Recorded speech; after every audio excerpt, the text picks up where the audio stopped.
পাঠ আমি বক্তব্য রাখলাম। দ্বিতীয় পাঠে আবার আপনাদের সামনে আসলাম যে দ্বিতীয় পাঠে আমাদের বিভিন্ন জীবনের একটা মনের আশা আকাঙ্ক্ষা আছে, সেই আশা আকাঙ্ক্ষা পূর্ণ হয় না। সেই আশা আকাঙ্ক্ষা যদি পূর্ণ করতে হয় তাহলে আমাদের বেশি বেশি করে সূরা রহমান তেলাওয়াত করতে হবে। আমাদের গরিবি ফকিরি যদি দূর করতে হয় সূরা ওয়াকিয়া তেলাওয়াত করতে হবে। কবরের আযাব থেকে যদি পরিত্রাণ নিতে হয় তাহলে সূরা মুলক তেলাওয়াত করতে হবে। কেউ যদি পালিয়ে যায়, ছাগলই হোক আর মানুষই হোক, যদি দেখি যে আমরা পালিয়ে যাওয়ার পর যদি কিছু না করে এসে ফিরে আসে তাহলে আমাদের সূরা দোহা বারবার তেলাওয়াত করতে হবে।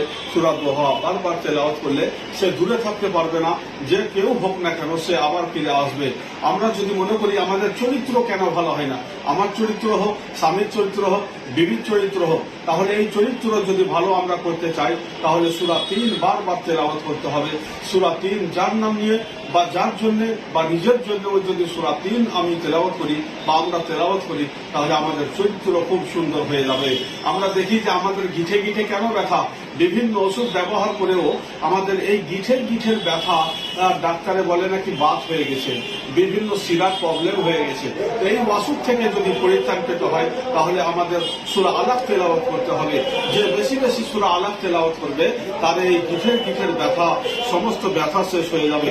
আজ আমরা বিভিন্ন সমস্যায় পড়ে গিয়ে বলি যে শাশুড়ির কাছে নাম পাচ্ছি না, স্বামীর এত সেবা যত্ন করে নাম পাচ্ছি না, মানুষকে ভালোবেসে নাম পাচ্ছি না।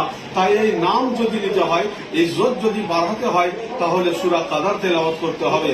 যে বেশি বেশি সূরা কাদার তেলাওয়াত করবে তার এই ইজ্জত মান সম্মান মানুষের নজরে খুব বাড়বে।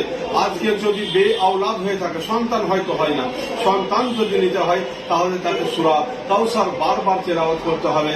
সূরা কাউসার বারবার তেলাওয়াত করলে তার সন্তান সন্ততি হবে। কেউ যদি মনে করে আমার জানের ভয় আছে, মানুষের ভয়ের দিক দিয়ে হোক বা হাওয়া বাতাস জিন শয়তানের দিক দিয়ে হোক বা কোনো কারো দিক দিয়ে হোক, যদি কেউ কারো জানের ভয় থাকে তাহলে সূরা কুরাইশ বেশি বেশি করে তেলাওয়াত করতে হবে।